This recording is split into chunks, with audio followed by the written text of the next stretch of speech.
The diplomatic vessel moved through the dark space like a silver needle threading through black cloth. Captain Dae-sung stood on the bridge watching the stars pass by. He had made this journey to Nexus Station many times before, but something felt wrong today. His hands gripped the railing tighter than usual. Ambassador Hana walked onto the bridge. She smiled at him, but Dae-sung could see worry in her eyes. Behind her came Dr. Tae-won, carrying his datapad and frowning at the screen.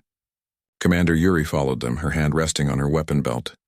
All human ships have been summoned, Hana said quietly. Every diplomat, every scientist, every family member. The council says it is for an important meeting. Dae-sung nodded. 847 people.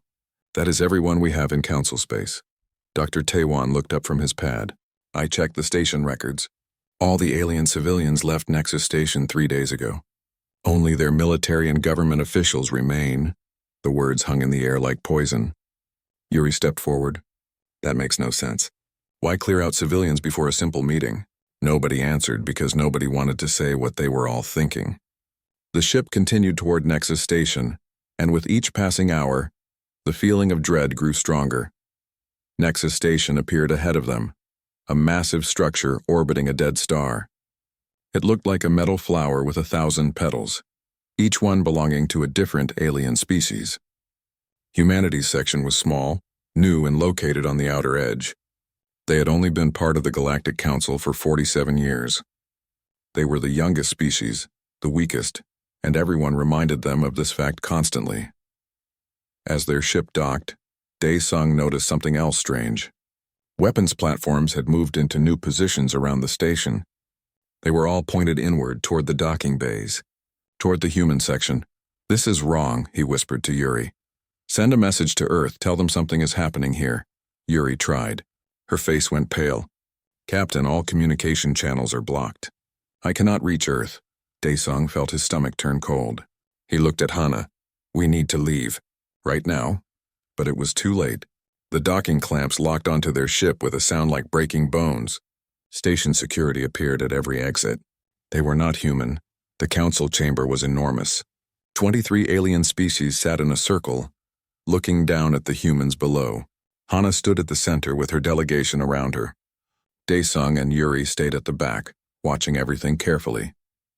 The council leader spoke. Its voice came through translators, cold and emotionless. Humanity, you have been summoned to hear the council's judgment. Hana stepped forward. Judgment? We were told this was a meeting about territorial restructuring. It is, the leader said. We are restructuring the territory you occupy. You will no longer occupy any territory at all. Silence filled the chamber, then nervous laughter from some of the humans because surely this was a joke. Surely the council was not saying what it sounded like they were saying. Dr. Tae-won pushed forward. What do you mean? Explain yourself clearly. Another council member stood. This one looked like a collection of crystals held together by light. Humanity advances too quickly. In 47 years, you have learned what took us thousands of years. You have developed element synthesis. You ask too many questions. You do not accept your place. And our place? Hana's voice shook. We have been peaceful. We have shared our knowledge. We have harmed no one. Exactly, the crystal being said. You share too freely. You would upset the balance of power that has kept the galaxy stable for 10 million years. The council has voted. The vote was unanimous. Humanity must be quarantined. Taewon's face went white. Quarantined? You mean killed? You mean genocide? The council leader did not deny it. We prefer the term population control. It is for the greater good of the galaxy. The chamber doors slammed shut. On screens around the room, images appeared.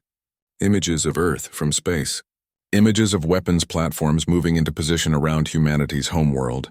Hana screamed, No, you cannot do this. We have done nothing wrong. You exist, the council leader said simply. That is enough. The weapons fired. On the screens, bright lights fell from the sky onto Earth. Cities vanished in flashes of white fire. Oceans boiled. Continents cracked open like eggs. 11 billion people lived on Earth. In the first minute, 1 billion died. In the first hour, 5 billion were gone. The humans in the chamber watched their world burn. Some screamed. Some cried. Some simply stood frozen, unable to process what they were seeing. Hana fell to her knees, tears streaming down her face. Yuri grabbed Daesung's arm. "We have to move. Now." But station security was already moving toward them, weapons raised. The council had no intention of letting any humans leave alive. Hana looked back at Daesung. Her face was wet with tears, but her eyes were suddenly hard as stone. "Go," she said. "Someone has to survive. Someone has to remember what they did to us." "Hana, no," she touched her jacket. Daesung's eyes went wide. She had brought a fusion charge. It was against all protocols, but she had brought it anyway, as if she had known this day would come. "Tell Earth what happened here," Hana said. "Tell them we died free. Tell them to make the council pay for every single life." Then she ran toward the council leader, the charge in her hand already beeping its countdown. The explosion tore through the chamber. Yuri had already pulled Daesung away, running toward the emergency exits. Behind them they heard screams, alien screams, as the council chamber collapsed. They reached a service corridor. Dr. Taewan was there with 62 other survivors. "This way," he gasped. "I found maintenance shuttles." They ran through the dying station as more explosions rocked the structure. Whether from Hana's bomb or from the council destroying evidence, Daesung did not know. All he knew was that they had to escape. The shuttles were small and damaged, but they flew. As they pulled away from Nexus Station, Daesung looked back at Earth on the view screen. The beautiful blue world he had known all his life was now brown and gray. Smoke covered everything. Fire ate through the atmosphere. A voice crackled through the emergency channel. It was from Earth's defense coordinator, broadcasting on all frequencies as her command center died around her. "This is Earth. We are lost. But we planned for this day. We hoped it would never come, but we planned. Contingency protocols are now active. If any humans survive out there, find Sanctuary 7. The fleet waits in the darkness. Make them pay. Make them all." The transmission ended in static. Daesung closed his eyes. When he opened them again, they were different. The diplomat was gone. Something else looked out through those eyes now. Something that had watched its world die and would never forget, never forgive. "Set course for the void beyond," he said quietly. "We have work to do." Behind them, Nexus Station continued to burn. Ahead of them, in the cold dark between stars, humanity's secret waited. The council thought they had killed humanity. They had only made it angry, and they would learn in blood and fire why that was a terrible mistake. The war had been raging for 6 months. Captain Daesung stood on the bridge of his new ship, the Retribution. It was not a diplomatic vessel anymore. It was a warship painted black as the void, armed with weapons designed for one purpose: to kill aliens. The council had underestimated humanity. They thought their numbers would win. They had thousands of worlds, billions of ships, trillions of soldiers. Humans had 3,000 ships and 600 million desperate survivors. By every calculation, the council should have crushed them in days. Instead, humans were winning. "Report," Daesung ordered. His tactical officer, a woman named Yoon who used to teach children, now killed with a smile. "Council fleet detected. 2,000 ships. They are moving to reinforce their mining colony on Kepler 442b. They will not reach it," Daesung said. "Hyun, are your toys ready?" Engineer Hyun's voice came through the communicator from deep in the ship. "My solar ignition torpedoes are ready, though I still think you are all crazy for using them." "Crazy is all we have left," Daesung replied. "Fire when ready." The Retribution launched 6 torpedoes. They were small, barely the size of a person. The council fleet did not even bother to shoot them down. What could 6 tiny missiles do against 2,000 warships? The torpedoes reached the system's star. They dove into its surface and disappeared. For a moment, nothing happened. The council fleet continued toward the colony, confident in their power. Then the star exploded. It was not a natural supernova. It was forced, artificial, triggered by technology that broke several laws of physics. The explosion consumed everything in the system. The council fleet vanished in light and fire. 2,000 ships, gone in seconds. The colony below ceased to exist. Daesung watched it happen without expression. Once, the old Daesung would have wept at destroying so many lives. But the old Daesung died on Nexus Station. This new version did not feel guilt. Only satisfaction. "Jump to the next target," he ordered. On Earth's surface, General Sujin crawled through the ruins of what used to be Seoul. The city was gone, replaced by ash and broken concrete. But beneath it, millions of humans survived in underground shelters. And they were not hiding anymore. The Council had made a mistake. They left occupation forces on Earth to strip the planet of resources. Thousands of alien soldiers, thinking they were safe because humanity was defeated, they learned differently when the underground cities opened their doors. Sujin led her guerrilla forces through the radiation zones. The bombs that destroyed Earth's surface had left areas of deadly contamination. But humans could wear suits, could take medicine, could survive long enough to kill. The aliens had no such protection. They had never needed to prepare for this kind of warfare. "Target is ahead," whispered one of her soldiers. "Council supply depot. 20 guards. Use the tunnels," Sujin ordered. "Remember, we are rats now. Rats in the walls. Rats with very sharp teeth. They struck at night, coming up through old subway systems and sewer lines. The aliens never saw them coming. In 3 minutes, all 20 guards were dead. In 5 minutes, the supply depot was rigged with explosives. In 7 minutes, Sujin's team was gone, vanished back into the tunnels like ghosts. The depot exploded an hour later, when reinforcements arrived to investigate. The secondary explosions killed another 100 Council soldiers. This was how Earth fought now. Strike and fade, kill and vanish. Make the planet itself into a weapon. The Council wanted Earth's resources, then they could die trying to take them. In a laboratory hidden in the Sanctuary 7 base, Dr. Taewon worked on his most terrible creation. Science Officer Jay stood beside him, her hand shaking as she typed code. "This is wrong," Jay whispered. "We should not create something like this."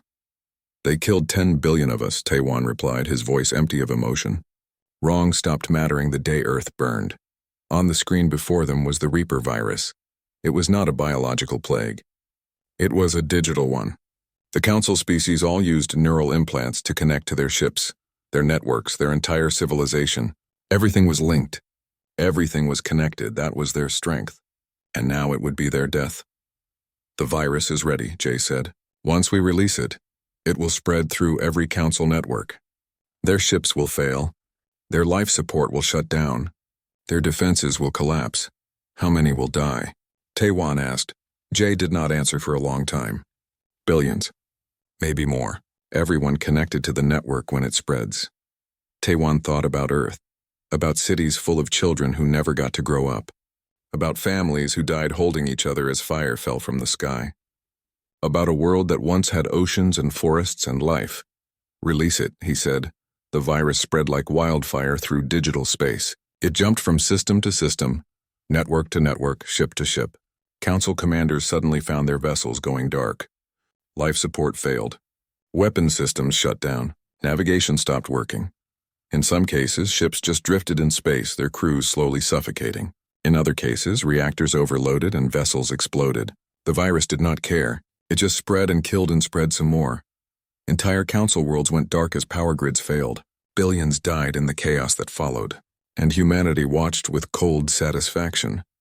Admiral Jiwoo coordinated the fleet from her command center. Reports came in constantly. Victory after victory. The Council was collapsing faster than anyone had predicted. But then came different news. News that made even Jiwoo pause. "Admiral," Specialist Mina said, her voice shaking. "I am picking up Council communications. They are not speaking to each other anymore.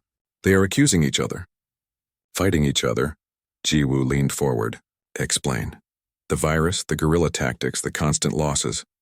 The Council species are turning on each other. They blame each other for the war, for underestimating humanity. Some species are withdrawing their fleets. Others are demanding to surrender. They are tearing themselves apart." Jiwoo allowed herself a small smile. Humans had not just attacked with weapons. They had attacked with psychology. Every human broadcast, every message, every action was designed to make the Council doubt each other, to make them afraid, to make them see betrayal everywhere, and it was working. "Keep pushing," Jiwoo ordered. "No mercy, no rest. We stop when they are all dead or all surrendered." The Battle of the Burning Veil became legendary. A Council armada of 10,000 ships gathered to make one final push against the human fleet. They outnumbered humanity's forces 3-1. By every military calculation, they should have won. But Daesung did not fight by calculations. He fought by rage. He led the retribution straight into the center of the enemy formation. His ship's new engines, built by Hyun, allowed it to appear and disappear using quantum tunnels. One moment the retribution was 1,000,000 kilometers away. The next moment it was inside a council carrier, its weapons firing at point-blank range. Pilot Yoon flew her fighter squadron through impossible maneuvers. Her new neural interface let her think, and the ship responded instantly. She could fly patterns that would have been suicide for any normal pilot. Her squadron followed her lead, becoming shadows that killed without warning. The council fleet broke apart, not because they were defeated, but because they could not understand what they were fighting. How did you battle enemies who appeared inside your shields? Who ignored physics? Who fought like they had nothing to lose? The answer was simple: you did not. You died. 10,000 council ships entered the battle. 300 escaped. The rest were debris. After the battle, Daesung received a communication. It was from the council. They wanted to negotiate. They offered peace. They offered reparations. They offered to leave Earth alone forever. Daesung listened to their offer. Then he replied with one sentence: "You offered us death. We offer you the same choice you gave us none." He cut the communication and ordered the fleet to continue the attack. But then came a new transmission. The oldest species in the council, the ones called the Valkyrie Collective, sent a message across all frequencies. Their voice was ancient and cold. "Humanity, you have forced our hand. We possess the Star Hammer. It is a weapon from before your species learned to make fire. It can destroy entire solar systems instantly. We have targeted every human colony, every hidden base, every ship. If you do not surrender immediately, we will erase you from existence so completely that future civilizations will never know you existed." Admiral Jiwoo watched the transmission with the rest of the fleet. Around her, people were afraid. The Star Hammer was real. Intelligence confirmed it. If the Valkyrie used it, humanity would truly die this time. Engineer Hyun appeared on Jiwoo's screen. She was not afraid. She was smiling. "Admiral, remember Project Exodus? The thing we said we would only use as a last resort?" Jiwoo felt her blood run cold. "That is not ready. The testing is incomplete. It does not need to be perfect," Hyun said. "It just needs to work once. And if we are all going to die anyway, we might as well die trying something impossible." Jiwoo looked around at her crew, at Daesung on his ship, at Sujin fighting on Earth, at Taewon in his laboratory, at all the survivors who had lost everything. "Tell me what you need," she said to Hyun. And the engineer began to explain how to turn humans into something that could fight gods. 3 months had passed since the world ended. The damaged shuttles limped through empty space, following coordinates that Dr. Taewon had pulled from his emergency files. Captain Daesung sat in the pilot seat, staring at nothing. He had not slept properly since watching Earth burn. None of them had. "We are close," Taewon said from behind him. "Another hour and we should see it." Commander Yuri checked her weapons for the 100th time. 63 humans had escaped Nexus Station. 63 out of 847. The others were dead. Their families on Earth were dead. Everyone they had ever known was most likely dead. The thought should have broken them. Instead, it had made them into something harder, something colder. A structure appeared ahead. It was hidden behind an asteroid field in a region of space that charts called the Void Beyond. No trade routes came here. No council ships patrolled these dead systems. It was the perfect place for a secret.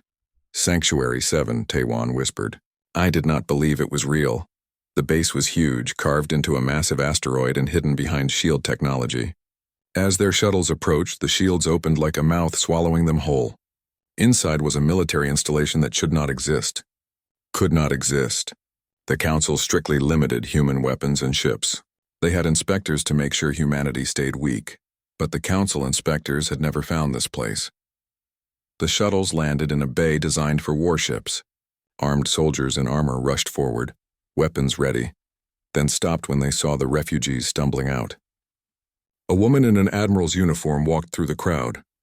Her hair was gray, her face was scarred, and her eyes were like chips of ice. "I am Admiral Jiwoo," she said. "Welcome to humanity's real fleet." Daesung stared at her. "Real fleet?" "The Council approved 20 patrol ships for Earth. That is all we are allowed." Jiwoo smiled, and it was not a kind smile. "The Council approved 20 ships. So we gave them 20 ships to inspect. What they did not know is that we built 3,000 more." She led them through the base. Everywhere Daesung looked, he saw weapons. Ships, soldiers, technology that was supposed to be impossible. His legs went weak. How? He whispered. How did you hide this? Because 47 years ago, when we first met the council, I knew they would betray us eventually, Jiwoo said. I saw how they looked at us. Like we were pets.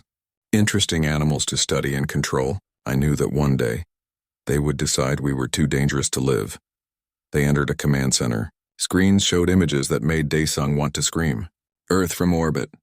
The planet was brown and gray now, covered in ash. But there were still lights.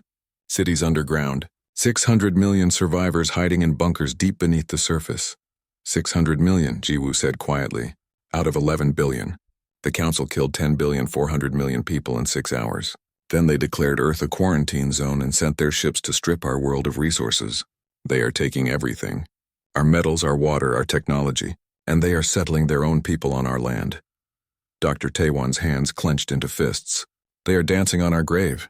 Yes, Jiwoo agreed. And they think we are all dead. The council believes they killed every human in space when they destroyed Nexus Station.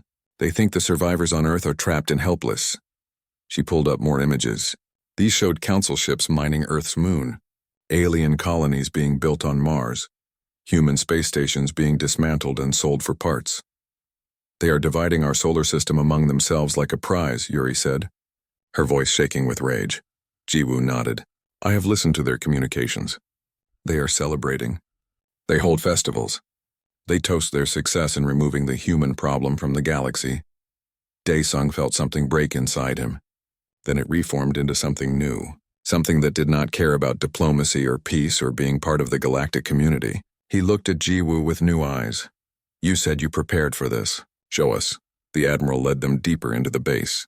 They passed workshops where engineers built weapons, training rooms where soldiers practiced, laboratory facilities where scientists worked on projects that made Taiwan's eyes go wide.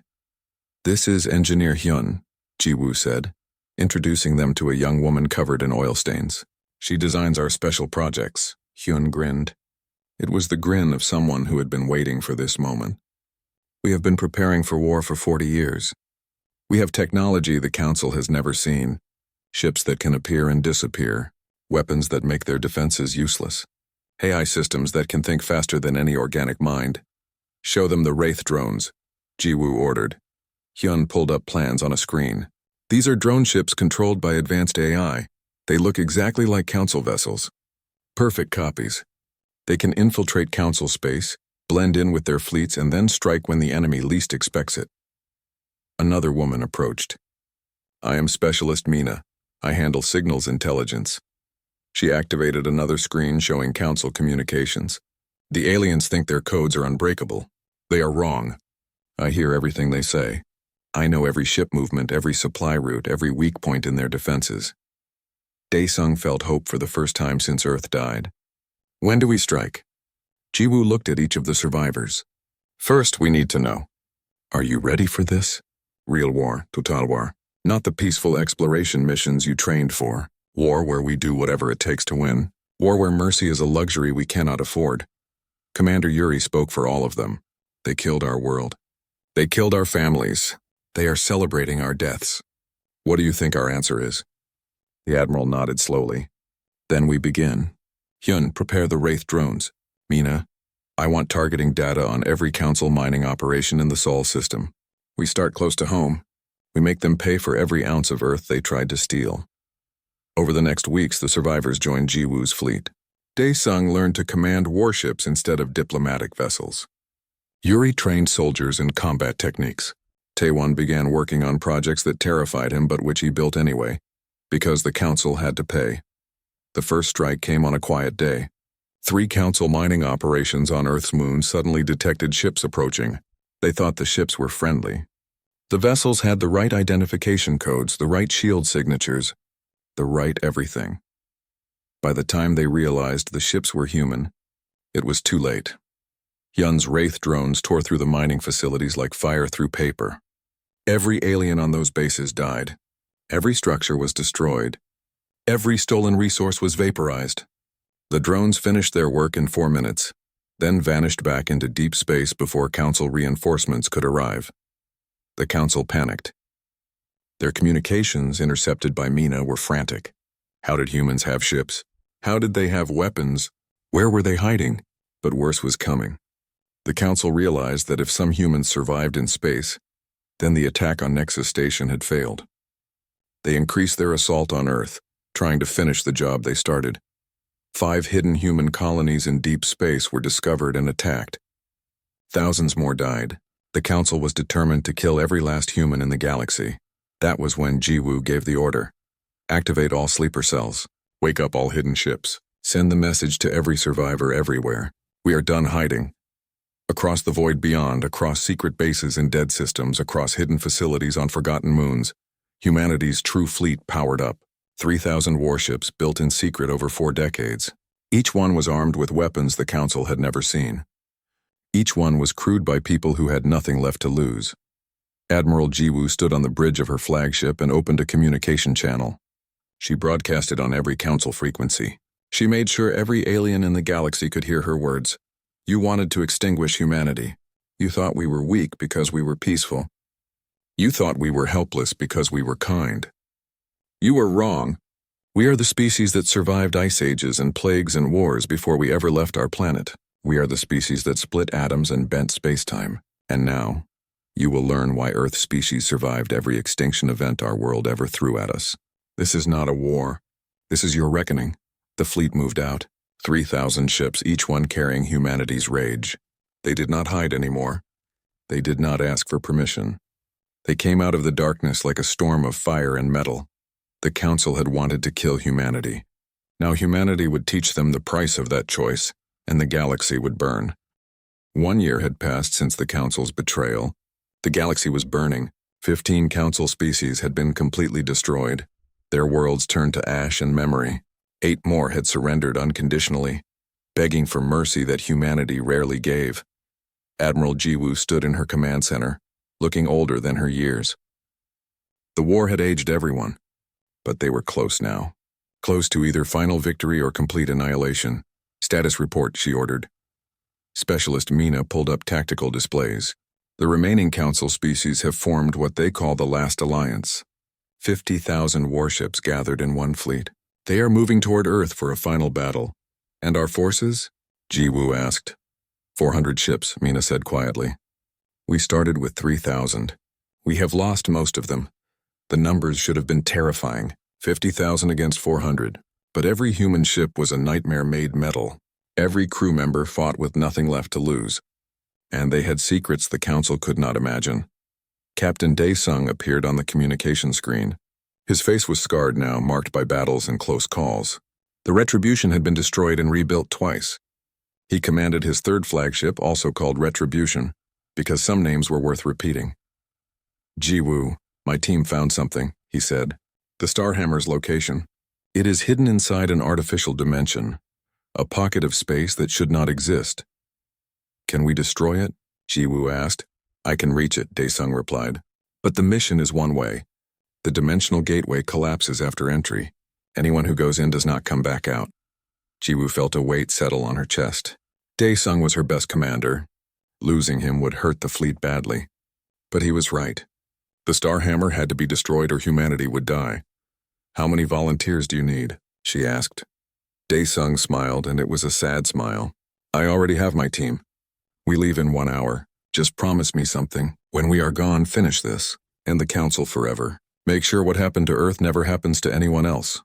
I promise, Jiwoo said. Before the mission launched, Dr. Taewon requested a private meeting with Dae-sung. They met in a small room on Sanctuary 7. Taewon looked terrible.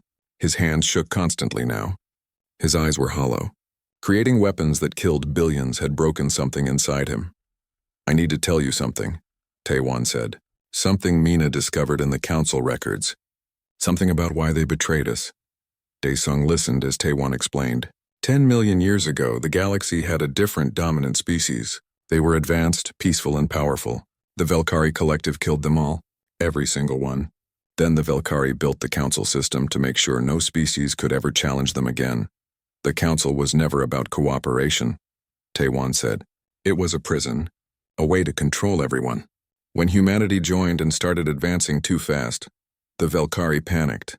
They were afraid we would discover what they did all those years ago. So they decided to kill us first, Daesung said. Yes. And they manipulated the other species into helping. Most of the council did not want to destroy Earth, but the Velkari made them believe it was necessary, made them afraid of what humanity could become. Daesung felt rage like a cold fire. Then we destroy the Velkari. We save the other species for last. They were tools. The Velkari are the real enemy. There is more, Taewon said. He pulled out a data chip. This contains my final bioweapon, a plague designed specifically for Velkari biology.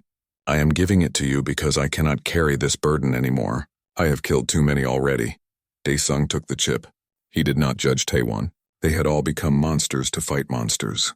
That was the price of survival. Go rest, Daesung told him. We will finish this. The mission to destroy the Starhammer began at midnight station time. Daesung took a small team of 50 volunteers in a modified assault ship. Engineer Hyun had equipped it with experimental engines that could tear through dimensional barriers. They jumped into the artificial dimension, and everything went wrong immediately. The space inside was not normal. Physics worked differently. Up and down had no meaning. Time moved in strange circles. Their ship started falling apart from forces it was never designed to handle. Keep her together, Daesung shouted over alarms. They pushed deeper into the impossible space. Around them, they saw things that should not exist. Stars that burned black, planets made of light, and ahead the Starhammer. It was massive beyond comprehension. A weapon the size of a moon, covered in technology from civilizations that died before humanity learned to make fire. Around it orbited 30,000 Velkari warships guarding their ultimate power. This is suicide, one of his crew whispered. Yes, Daesung agreed. But we are already dead. We died when Earth burned. Now we are just choosing what our deaths mean. The assault ship crashed through the Velkari defense line. They were not trying to fight, just trying to reach the Starhammer before being destroyed. Ships exploded around them. Crew members died at their stations, but they kept flying. Meanwhile, in normal space, the Council's last alliance reached Earth. 50,000 ships against humanity's final defense. Admiral Jiwoo commanded the battle from a rebuilt orbital station above Earth's ruins. All ships, engage, she ordered. The human fleet of 400 ships tore into the Council forces like wolves among sheep. Pilot Yun commanded 1,000 fighter craft. Her mind split across all of them through her neural interface. She flew patterns that no organic mind should be able to calculate, turning empty space into a graveyard. But the Council had numbers. For every human ship, they had 100. Slowly, inevitably, humanity's forces were being ground down. General Su Jin watched from Earth's surface. Her guerrilla fighters controlled the planet, but they could not help in space. If the fleet fell, Earth would be bombarded again. This time there would be no survivors. Not like this, Su Jin whispered. We did not fight this hard to lose now. Then her communicator lit up. It was Engineer Hyun, broadcasting from Sanctuary 7. General, I am activating Project Exodus. Tell everyone to prepare. This is going to hurt. Inside the artificial dimension, Daesung's ship reached the Starhammer. Only 12 crew members were still alive. The ship was falling apart. They had minutes at best. Plant the charges, Daesung ordered. Taewon's bioweapon goes directly into the power core. They worked frantically while Velkari ships closed in from all sides. Daesung fought them hand-to-hand in the corridors of the Starhammer, buying his team time. He killed aliens with his bare hands, with stolen weapons, with broken pieces of metal. He killed until his body was more blood than skin. Then he heard the voice. It was ancient and cold and filled with hate. Human, you are nothing. A brief flash of light in an eternal darkness. We have killed species older than your world. We will kill you too. Daesung looked up. The Velkari Primarch stood before him, massive and terrible. It was the one who ordered Earth's destruction. The one who had orchestrated everything. You are right, Daesung said, coughing blood. We are nothing. Just one small species on one small planet. But you made a mistake. What mistake? The Primarch asked. You made us angry. Daesung triggered the charges. The Starhammer began to tear itself apart from the inside, but he was not done. He pulled out Taewon's bioweapon and threw it into the exposed power core. The Primarch screamed as the plague began to spread. Not just through the Starhammer, but through the dimensional gateway itself. Back to Velkari Prime. Back to every Velkari world. The species had made themselves all connected, all linked. Now their connection became their death. 47 billion Velkari existed across the galaxy. In the space of 1 hour, 47 billion Velkari died. Their worlds collapsed into chaos. Their civilization ended. As the Starhammer exploded, Daesung felt his consciousness being pulled away. The dimensional energies were ripping him apart on a quantum level. He should have died, should have ceased to exist, but something else happened, something impossible. In normal space, every human suddenly felt a moment of intense pain. Then they felt connected, linked, part of something larger. Project Exodus had activated. Engineer Hyun had warned them this would hurt. She had not warned them it would change them forever. 600 million human minds suddenly merged with their technology, with their ships, with their weapons. They became something new, something that was part flesh, part machine, part pure consciousness. The Ascended had been born, and they were very, very angry. The transformation happened in a single moment that felt like eternity. 600 million human minds merged with their machines, their ships, their weapons. Pain turned to power. Flesh became something more than flesh. Consciousness spread across metal and circuits and the void between stars. Admiral Jiwoo gasped as she felt herself expand. She was still in her body, still standing in her command center, but she was also in every human ship. Every weapon, every system. She could feel the thoughts of everyone who had ascended. A great ocean of minds all connected, all working as one. What have we become? Someone asked. It might have been Pilot Yoon. It might have been everyone. Engineer Hyun's voice answered, now coming from everywhere and nowhere. We are humanity's answer to genocide. We are what happens when you push us past every limit. We are the Ascended. In space above Earth, the battle changed instantly. The 400 human ships suddenly moved with perfect coordination. No communication delay, no confusion. 600 million minds controlling the fleet as one perfect weapon. The Council's last alliance of 50,000 ships had the advantage of numbers. But the Ascended had something better. They had become the ships themselves. Pain was optional now. Fear could be turned off. Mercy was a choice. They chose to have no mercy. Pilot Yoon's consciousness split across 1,000 fighters. She flew them all at once, each one dancing through patterns that were impossible for a single mind. But she was not a single mind anymore. She was many in one, everywhere and nowhere. The fighters moved like a school of fish made from fire and death. Council ships died by the hundreds, then by the thousands. Their weapons could not track targets that moved like thought. Their shields could not stop attacks that came from every direction at once. General Soo-jin watched from Earth's surface and felt the change too. Her consciousness expanded beyond her body, into the defense systems, into the orbital platforms, into every weapon on the planet. Earth itself became her weapon.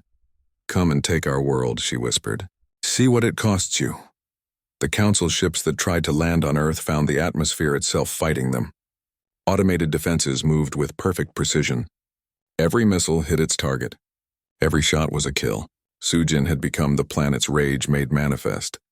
But somewhere far away in the collapsing artificial dimension, Captain Daesung was dying. The Starhammer's explosion should have killed him instantly. Instead, the dimensional energies were pulling him apart slowly, atom by atom. Then Project Exodus reached him, even across impossible space. His consciousness began to upload to join the Ascended, but the dimensional barrier was interfering. The transfer was failing. I can reach him, Hyun said across the collective mind, but I need everyone's help. We have to pull him through. 600 million minds focused on one goal, bringing Daesung home. They reached across space and physics and possibility. They grabbed his fading consciousness and pulled. Daesung felt himself being torn in two directions. One way led to death and peace. The other led to something new and terrifying. He chose the terrifying option. He had always chosen to fight. His consciousness merged with the Ascended just as his body disintegrated completely. He became pure thought, pure will, pure rage. And he was beautiful. Welcome back, Captain, Jiwoo said. Now help us finish this. The Battle of Earth raged for 3 more hours. The Council kept sending ships, kept trying to overwhelm humanity through numbers. But numbers did not matter anymore. The Ascended could not be killed, because they were no longer truly alive in the traditional sense. Destroying a ship just meant that consciousness moved to another vessel, They were everywhere. They were unstoppable. They were humanity's final evolution, born from genocide and rage. One by one, the Council species watching the battle realized the truth. They could not win. The humans had become something beyond their understanding, something that broke all their calculations about power and warfare. The last Alliance fleet broke and ran. 30,000 ships tried to escape. The Ascended pursued them all. Some got away.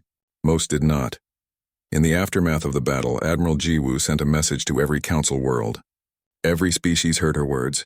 The Velkari collective is destroyed. Their plague of control is over. To the species who were manipulated into attacking Earth, we offer one chance. Surrender completely and help us build something new, or face the same fate as the Velkari. Choose now. 8 species surrendered within hours. They had been slaves to the Velkari's fear, forced to participate in humanity's genocide.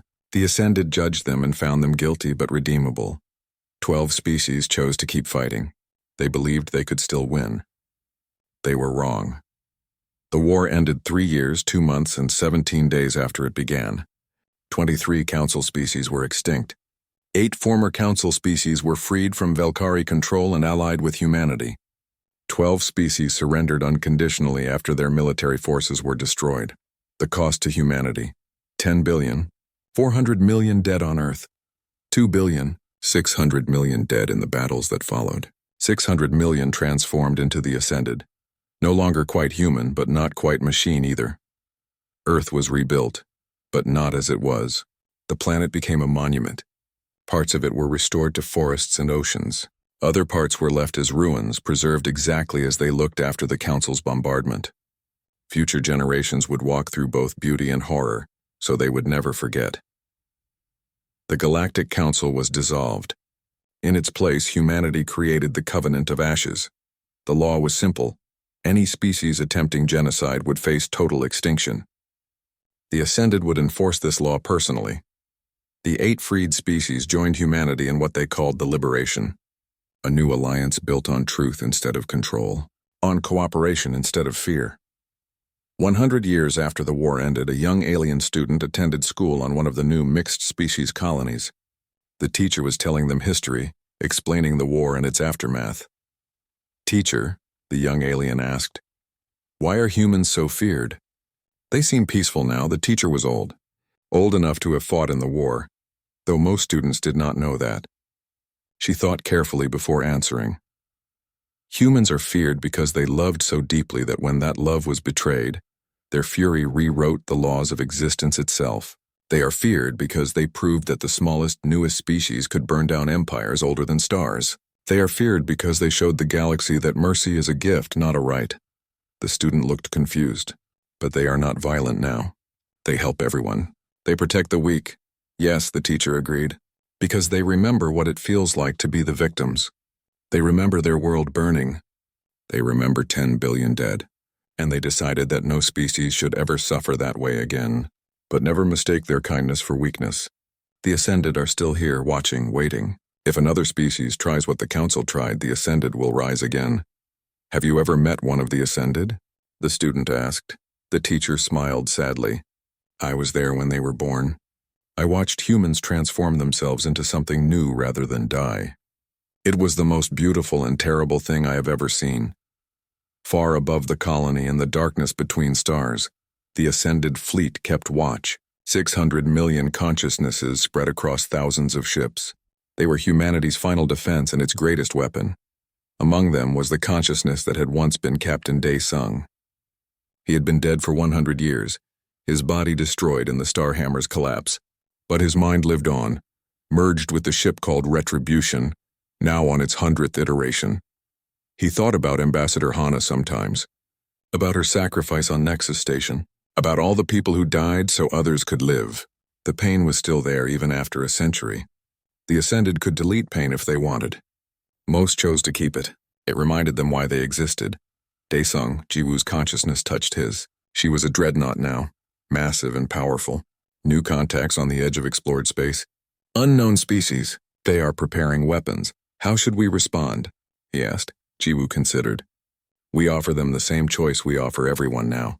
Join the Covenant peacefully or learn why that is the only safe option. And if they attack anyway, Then we remind the galaxy why the fires never go out. The ascended fleet moved silently through space, eternal guardians born from humanity's darkest moment. They were no longer fully human, but they remembered being human. They remembered Earth. They remembered the betrayal, and they would make sure it never happened again. On Earth, in a museum built on the ruins of Old Sol, there was a memorial. It listed every name of every person who died in the war. 10,400,000,000 names. It took 3 full days to walk past them all, reading each one. At the bottom of the memorial, carved in stone that would last 10,000 years, were the words that ended humanity's story and began its legend. The Council's betrayal stained the stars. Earth purged it in flames. And in those eternal fires, humanity found not its end, but its terrible, beautiful rebirth. We are the ascended. We are the memory of 10 billion dead. We are the promise that genocide will always be answered with extinction. We are humanity's rage made eternal, and we are watching. Above the memorial, the ascended ships passed silently overhead,